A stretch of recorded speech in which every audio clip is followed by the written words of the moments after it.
ആ അമ്മായി ഇങ്ങോട്ടൊക്കെ ഇറങ്ങണം എന്ന് വിചാരിച്ചിട്ട് കുറേ ആയി. ചേട്ടൻ്റെ സമയം കഴിഞ്ഞ് ഇപ്പം തന്നെ എത്തിയത് എന്തോ ഭാഗ്യം.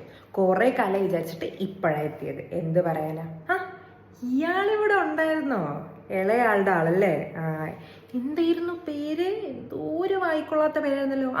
ദാക്ഷായണി. ഞാൻ അവളോട് അന്നേ ചോദിച്ചതാ ഇങ്ങനത്തെ പേരൊക്കെ കുട്ടികൾക്ക് ആരെങ്കിലും ഒപ്പിടുമെന്ന്. അപ്പം അവൾക്ക് അങ്ങനെ ഒരു വാശി, അതങ്ങനെ കിട്ടി.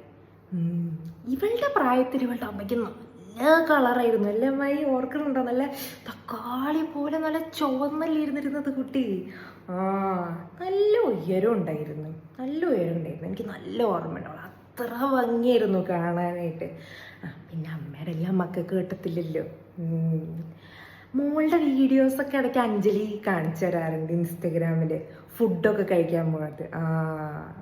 പക്ഷെ ജിമ്മിലൊന്നും പോവാറില്ലല്ലേ? പക്ഷേ ഇപ്പോഴേ തടി കുറയ്ക്കാനൊക്കെ നല്ലൊരു മരുന്നുണ്ട്. 3 മാസം കഴിച്ചാൽ മതി, വേഗം തടി കുറയും. വേഗം ഇതൊന്നും ചെയ്യണ്ട, വേഗം തടി കുറയും. അത് വാങ്ങി കഴിച്ചാൽ മതി. പിന്നെ വെളുക്കാനും ഒന്നുണ്ട് അമ്മായി, എന്തോ ഒന്നുണ്ട്. ഗ്ലൂട്ടാത്തയോ നല്ല തക്കാളിപ്പഴം പോലെ വെളുക്കും, നല്ല വെളുക്കും. മോള് പേടിക്കണ്ട, കല്യാണ സമയമാകുമ്പോഴേ ഇതൊക്കെ വാങ്ങി കഴിച്ചാൽ മതി. നല്ലൊരു ചെറുക്കനെ കിട്ടും നിനക്ക്. മോള് പേടിക്കണ്ട. എന്നാ ശരി അമ്മായി, ഞങ്ങളങ്ങോട്ട് ഇറങ്ങട്ടെ.